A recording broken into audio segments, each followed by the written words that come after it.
How you doing? Hero known again. We're here to talk about crafting and some of the crafting changes that we've had with this recent DLC. We're here on the PTS. As you can hear the Kvetch war horn in the background, and we're currently in the general crafting area. So, first we're going to go over crafting changes. Okay, we have a lot of trait changes for armor and weapons. Okay, that's going to be one thing. Enchanting nodes are going to be combined to give rune types for potencies are now going to be a % chance and purchasable. That's going to ruffle a few feathers here, but it's actually going to be easier to get some of your runes done because you don't have to worry about getting some of these through Telvar stones or other things like that. Crafting bags are for now for ESO Plus members and basically stores all of your crafting mats. So if you have a bank character, or like me, you have 7 bank characters, you're going to be able to just take all that stuff and slide it into a bank, and it's going to take everything that you have. If you lose ESO Plus membership, you don't lose access to the bag, you just can't put anything more into it. And you're going to have poison making now for alchemists with new ingredients and oils, which are going to be real fun. Now, prepare for a long and lengthy list of words here. Armor changes. We're getting exploration changed over to prosperous, which is going to increase the gold for you that you can loot from enemies. Impenetrable is going to be reducing critical damage, as it always did, and it's going to now reduce durability loss. Intricate is now going to increase inspiration and give you more materials from the decon. Nirnhone is going to increase physical and spell resistance, flat rate. Sturdy is now going to reduce the block cost. Training is going to increase experience for killing. And well fitted is going to reduce the cost for sprinting and dodge rolling. Okay, so let's... Oh, and sorry, just a few other things as well. Reinforced, infused, and divines are not being changed. So reinforced is still reducing, increasing armor by a % based. Increasing enchantments, or infused is increasing enchantment effects. And divines is increasing your Munda Stone effects. So all those ones that are currently being used as like current meta stuff, not changed at all. Now, let's talk a few of these here. Exploration. Exploration is an interesting one to be increasing for the gold. I don't know if a huge amount of people are going to be using it, but I can see it being possibly used by people that are trying to earn money on a certain build. I'm a little, I don't know, odd ends because it's going to be only increasing gold you get from kills and not things from like chests and all that stuff, because I could see myself making a prosperous set of armor, or at least looking for like Night Mothers and Prosperous. That way when I'm going around opening lock chests or something like that, I get more gold. Impenetrable. Reduces critical damage and durability lost. I don't understand it. Honestly. Sus. Like, if we're using Impenetrable, we're using it inside of PvP, where guess what? You do not lose durability by getting killed by a player character or by a guard. So, am I going to be taking that Impenetrable into PvP, into PvE and using it there? Not likely. I don't get that. Maybe the only place I could see you possibly getting a benefit from this, maybe in the Imperial City prison, or sorry, sewers, where you're going around, you're fighting both PvE mobs and player mobs, and you don't want to have yourself with no durability to it when you actually do find a player.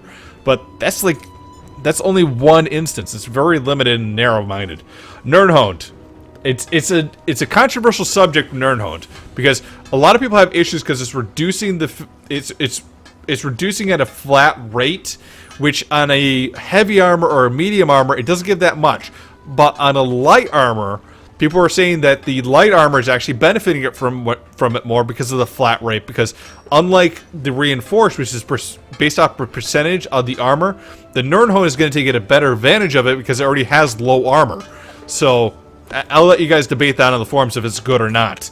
Sturdy is one of the more controversial ones because in addition to the Dark Brotherhood changing this trait on the heavy armor line, it's also reduced or taken away the passives with bracing to reduce blocking. So the only way to get the standard block reduction cost that you had in the pre-Dark Brotherhood DLC patch is by stacking on Sturdy, putting on a few shield abilities, which has the reduction cost to it, and making sure your passives are up inside your CP line.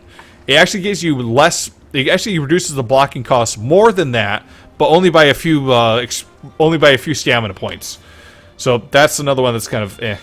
The training, though, increasing experience for killing, I really do like, because that's something that's been, like, training beforehand, like, just increasing the, levels you get inside of your armor crafting, and or your armor levels, didn't make much sense, and a lot of people didn't use it for that reason. So this is going to be a nice way for people to level up their characters now, using that training stuff. And finally, the well-fitted, it reduces sprint cost and dodge rolling. I can see that being very useful on several abilities. Let that horn go off in the background there. Now, let's talk weapon changes next. Now, a whole lot of stuff has been changed here, except for one trait, as you can see here. Charged, increasing the chance for a status effect. Okay, that's a little bit different as well. Defending, increases the physical and spell resistance on a flat rate. This used to be percentage based. Infused now reduces the cooldown time and increases the enchantment effect. Intricate now increases inspiration and the materials from a decon. Nerdhoned increases the weapon's damage. Powered increases the healing done. Sharpened, which will increase the physical and spell penetration at a flat rate. Training, which will now increase experience from kills. And weighted is now decisive, and it will add additional ultimate on top of other abilities. And again, precise, it still increases your weapon and spell crit values. Okay, first, let's talk about charge after I get a drink here. Perfect timing, Horn. Alright, so, charged is going to increase the chance for status effects. I guess this is good, but we're going to have new poisons coming in here, so that is also probably going to be less used in certain situations. I don't know if it's going to be good or bad in this next patch here. Defending, increases the spell and physical resistance at a flat rate. That can be good, especially if you're going to be looking at something like a... if you're going to be looking at a light armor build. I don't know if it's going to be really useful for a heavy armor build that's already going to be based on a percentage base and already going to probably be hitting hard cap pretty easily. Infused reduces cooldown and increases enchantment effects. Reducing the cooldown is kind of interesting with the infused. I would like to see it work on poisons. I don't think it does at this point, but it reducing the cooldown, increasing enchantment effects could be very interesting for certain abilities there. Intricate, I can't disagree with that. Getting more materials for the decon, that definitely does help. Nerdhone, increasing the weapon damage. Now, a lot of people think this will be good, but when a lot of people are doing the DPS test, they actually find that sharpened, even with the flat rate change, is still giving more DPS than the Nerdhone. Again, raising up the weapon damage still can't get past physical or spell penetration if it's over like a 10k armor. You're still getting more benefit from that, according to a lot of people on the forums there. I'll let you guys debate that. I'm not really sold on one way or another, but given how hard it is to get Nerdhoned, I really think it should do a lot more than what it is. Powered, increasing healing done, that's a good thing, because now you have a thing that's actually going to help healers have something that makes them more unique for looking for different traits. Training, increasing experience from kills, can't argue with it, it's definitely good. Weighted, now decisive, giving the additional ultimate. It sounds good in theory, but the implementation is a little wonky. Okay, let's take a look at a few of these here on the PTS. Let's start off with armor. So with your armor, let's just get up to knowledge. As you can see here, block reduction cost is still 2% on every one of these here. Your critical resistance is still the same as it is, and the 50% less durability loss. Your Rubedite Cuirass here with the reinforced armor value is at a 12% rate with the with the reinforced. Again, if you're going to be heavy armor and you're going to be using reinforced, it's probably a lot better than light armor, which is not going to get as much benefit from it. See that 260-74. You're well fitted. Reduces sprint and block roll dodging cost by 1%. Let's just do that one real quick.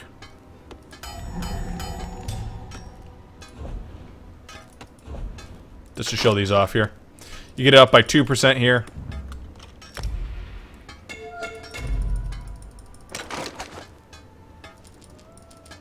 %. And you're going to get a maximum of 5% reduction here. And of course, I don't have any tempering reductions here. But you see, 5% maximum reduction on that. With 7 pieces, that's going to be 35% maximum reduction. And then with your champion points here, you're tumbling. Reduces stamina cost for roll dodge and break free. You can get that reduced. I believe that goes to a maximum of 20. People can correct me if I'm wrong in that. So basically you can have a maximum reduction about 55%, 50% with that. Not really great or worth it, I guess. But I guess it's an improvement that you get both of them at the same time. I don't know. I'm not really sold on it. Maybe you guys are. Training, getting experience with the kills. Armor enchantment effects by 8% with the infused. Same as always. Prosperous, increasing gold gain from looting enemies by 2.5%. Might be useful if you're on a killing spree inside of the new, inside of the city or something like that. But I don't know if it's really been that useful otherwise. I mean, gold farming, I usually go for chests. And chests aren't enemies, and it's not going to increase that at all. Divines, not touched. But Nernhoned, again, physical and spell resistance up by 227. That's really not that much compared to the reinforced that I get here with just that. See that 235 there? If I go up there, 267. Like, that's almost the Nernhoned right there. 2647. 2674. So why would I go with this? That's the question I have on that. At least on this. Like, it makes more sense though if you go over on I've little time for talk. Yes, me either. If we go over to the Nernhoned station here. Sorry, not the Nernhoned station, the light armor station here. Go to Ancestor Silk. Look at the reinforced. 1348. 1463. So on the light armor, it makes much more sense to it.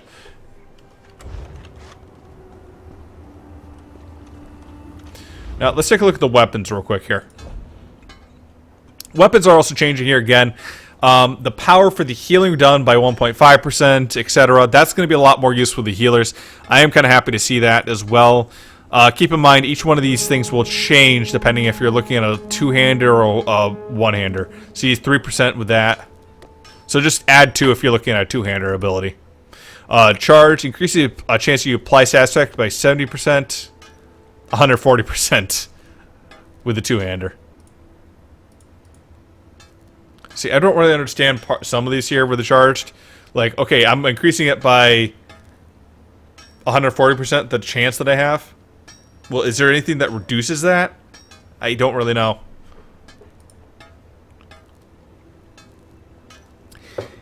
Iron Axe, increasing your spell and weapon critical by 3% versus 1.5%.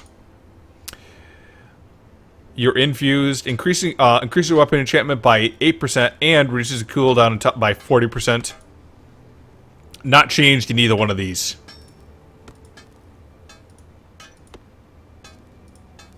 Defending, increases spell and physical resistance by 120, by 60. Okay, between the two of those. Training, experience gained by 5% and 2.5%. Nothing that big. Sharpened, increases spell and physical penetration, or physical and spell penetration by 60 and 120. Decisive, you give an 18% chance to gain 1 ultimate. when you gain ultimate, and you have a 9% chance when you gain one additional ultimate. I'll go over that in a little bit here. Nerdhound increases damage by 7%, or 7%. Doesn't increase with two-handers at all.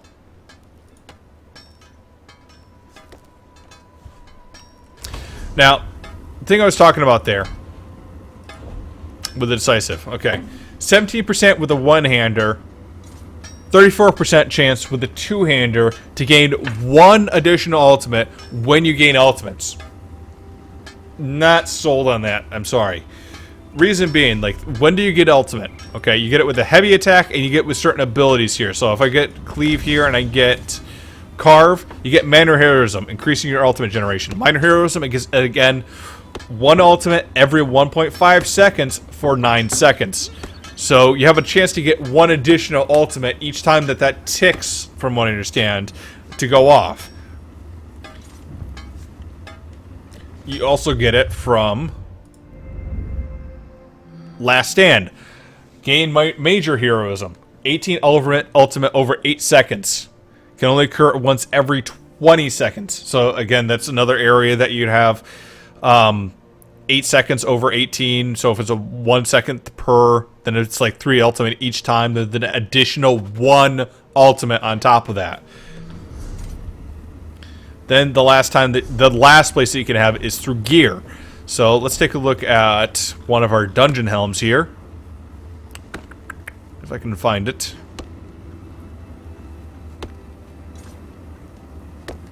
Assuming I can find it. Come on. Where am I? I'm looking here. I'm looking. Spawn. Looking for Blood Fiend. Blood Spawn. That's why I was looking at the wrong thing. Okay, so 6% chance to gain ultimate. To gain additional 15 ultimate. It has a 6 second cooldown effect. So with this ability, I might be able to get one more ultimate on top of this, so I can get 16 ultimate.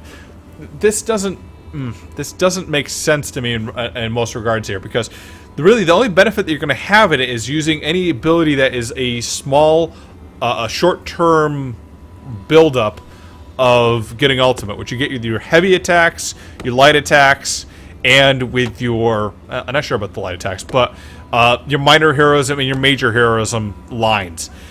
The other stuff, which really pumps up your ultimate because it's like a burst of it, is not going to benefit from this. And if you're going to look at the small-term gain of ultimate, this is going to help you either. So I can't say it's going to be, it doesn't seem that great to me to have that ability. If it was 100% chance, I'd still want to see like 2, 3, 5 ultimate on top of it per the amount that we increase it by. But I just don't see it as worth it. Again, they changed it from weighted, which is very little used, over into this new one, which I think is going to be very little used. That's kind of how I look at it. But hey, that's the decision. Maybe they're going to make new changes. They're still tweaking things as we go along, so maybe feedback is going to improve that as well. So now that we took a look at armors and weapons, we're going to be looking at some of the enchanting nodes, giving the different potencies here and some of the stuff that's going to be sold. So we're going to just take a quick look here. Get onto our mount and head on down. Hello. It's like it's heralding me to the it's like it's heralding me to the rune shop here. Expect the worst, and you can only be pleasantly surprised. So we go talk to our enchanter friend here. Hello. And look, we have all these available now.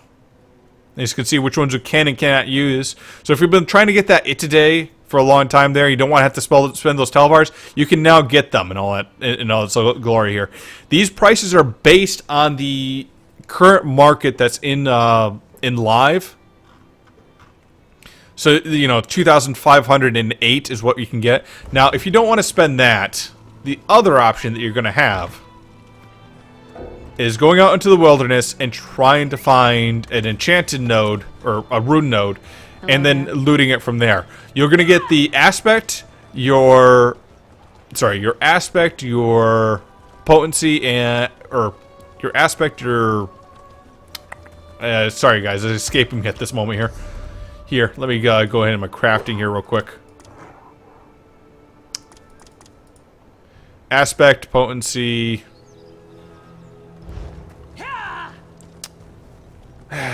Shoot. You ever have a brain fart, guys? And it's happening right now.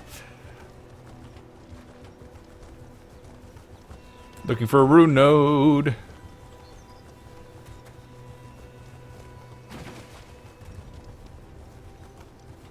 Now, rune nodes inside the DLC should always give a leveled up version if you're a high level and or if you have your level taken, or sorry, if you have your enchanting leveled up as well.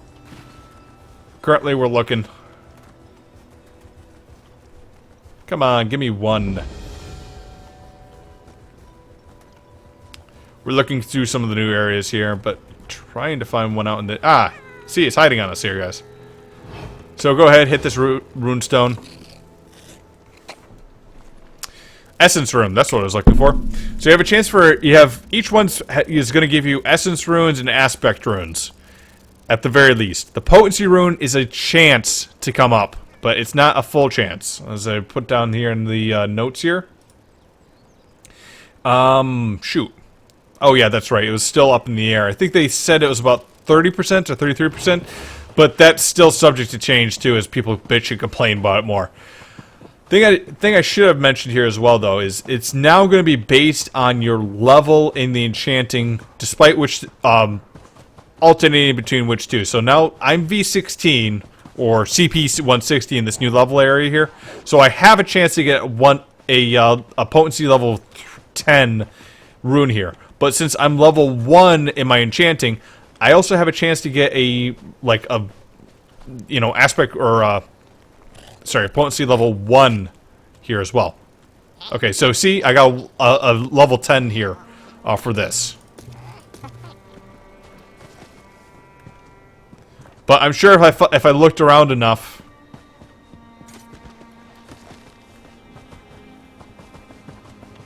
Looking.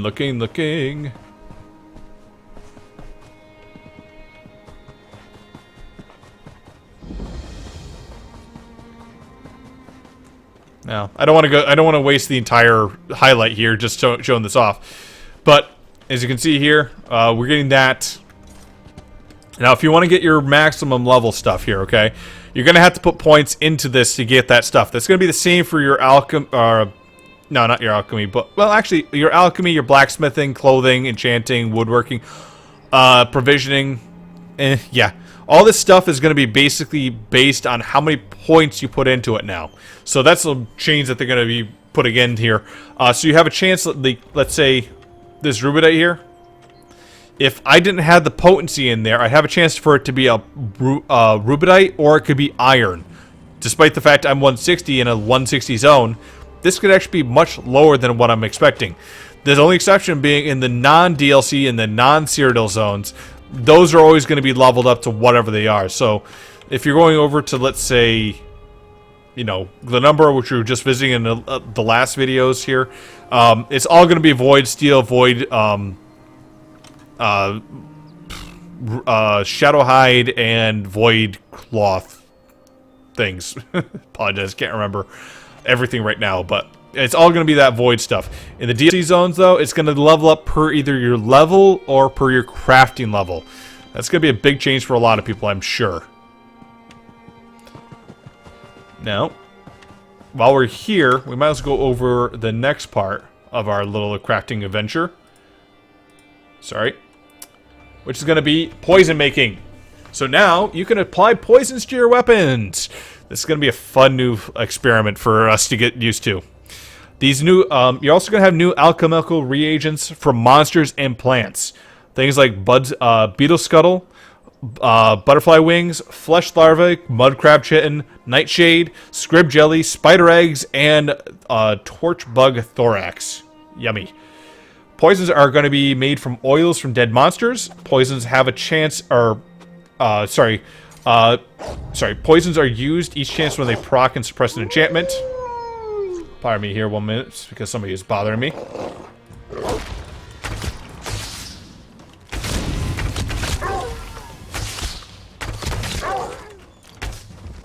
Let's see if he's got any oil for us to show off. As you can see, some of these come with their own poisons on them as well. Actually, this gives us a good example to show here. We have 72 poisons on that. So you can notice we can also apply poisons to different weapon sets here. So if I use this one, it's going to be using this poison. If I use this one, it's going to be using this poison. And it uses up one of these each time that we proc it. So let's say we go to this direwolf here. So that procced. And now it's at 71 poisons. So every time that it procs, you're going to be using one, okay? One. It's not going to stay on there forever.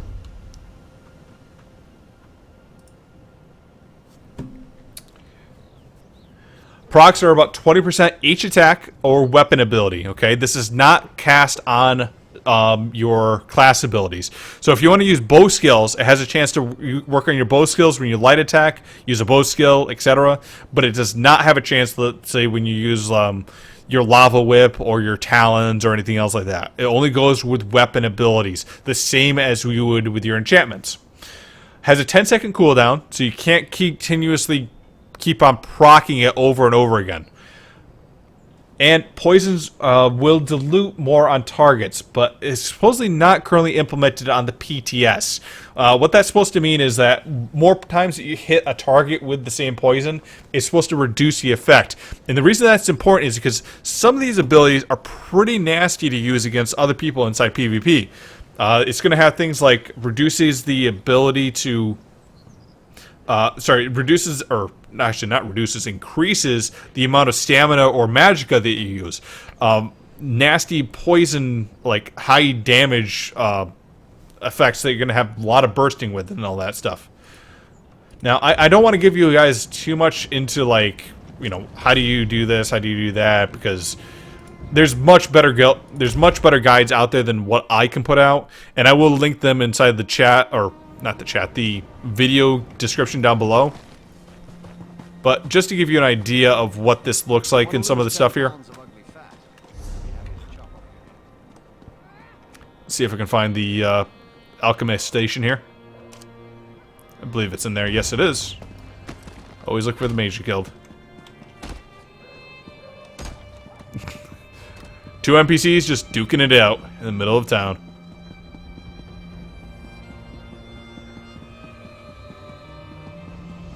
Over here, Initiate. Goodbye. Not really interested. We're showing off stuff.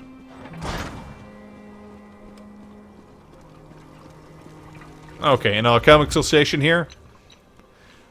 As you notice, we got a ton of stuff here. We have both oils and waters. All these are solvents. Okay, waters you get from streams and all this other stuff there. That's what makes poisons. Or sorry, waters are what makes potions. All this oil stuff here makes what makes poisons. Lurkin's Tears are the 150. Alkiest is the poison stuff. And now you're supposed to get this from killing enemies. I haven't actually seen it myself yet. I have killed a lot of enemies, but I haven't killed a lot of like small mobs and all that other stuff there.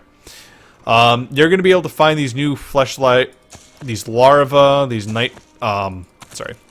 these larvae, these butterflies. If I can find them. There's a lot of here. Yep, butterfly wings.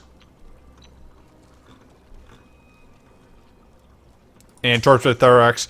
Like, these are the same things you used to be looking around for fishing bait. Now are actually going to be used inside of, you know, this stuff here. Now, notice you have stuff like this. Major Defile, or Minor Defile, which reduces your healing.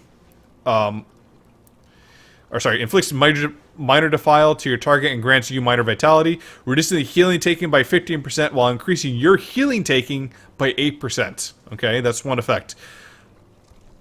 This comes from the vitality and the ravage here.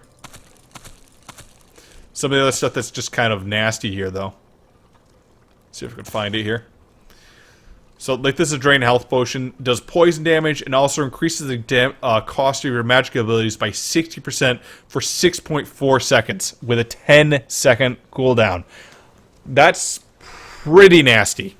Okay, that's definitely gonna be something that I think a lot of people are going to have issues with if they're running some of these builds that are just like pure glass cannons. They're going to be running some of the, like, you get hit by one of these here, and you're going to be, you know, all the healing you're trying to do, all the spamming you're trying to do, you're going to have some issues. So people are going to have to look a lot more carefully at what's hitting them.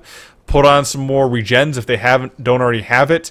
Carefully use their potions, and poisons are also going to come in here and give a lot more burst to certain builds too. So I'll give a link on here on a whole bunch of stuff that you can take a look at with this. Reason being that there's a whole lot of new stuff here changed, and I can't really go over it in just a small video like this. So hopefully you guys are going to be interested in trying some of that out. Let's see, did I miss anything on that poison stuff? No, but I'll let you guys read it all over again here real quick. Again, some of the new reagents here. Poison oils are going to have your new dead, are going to come from your new dead monsters. Procs and suppresses your enchantments. 20% chance on each weapon. 10-second cooldowns. And again, the dilution is not currently on PTS, but it will be eventually added in, so don't rely on it to be 100% each time. Weapon changes. You have a whole bunch of stuff here. Make sure to read the forums here, because a whole lot of stuff is probably going to change from the time that I make this video. Whole lot of armor changes here as well. And you have a couple things that change in the enchantment. Now, just to give an idea of the crafting bags, saving the best for last for a lot of ESO Plus members. The crafting bags here hold a shit ton of stuff. Okay? You see 2K? That's like 20,000 plus items. Okay? That's a crap ton.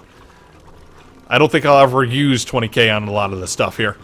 Unless it's like Rubido or something else like that. So this makes getting ESO Plus actually kind of worth it, to be honest. But if you're not really sold on getting ESO Plus like full time, what I recommend people doing is getting it for 1 month. Try out the Thieves Guild. Try out the Dark Brotherhood. Try out the Imperial City. Try out the Rothgar or Orsinium expansion. Try them all out. Get your skill points. Get all that good stuff. Then cancel your account, and then guess what? This stuff will all remain here despite the fact that you cancel your account. You'll still have all this stuff here accessible, you'll be able to pull it out, etc. You just won't be able to put it back in. But hey, you can get ESO Plus for that 1 month, get rid of it, and then when the next DLC comes in, resubscribe, and then you can put a whole bunch more stuff in there again and be your natural hoarding self. Anyways, guys, that's some of the changes that are coming with the Dark Brotherhood in the crafting section. I hope to get you...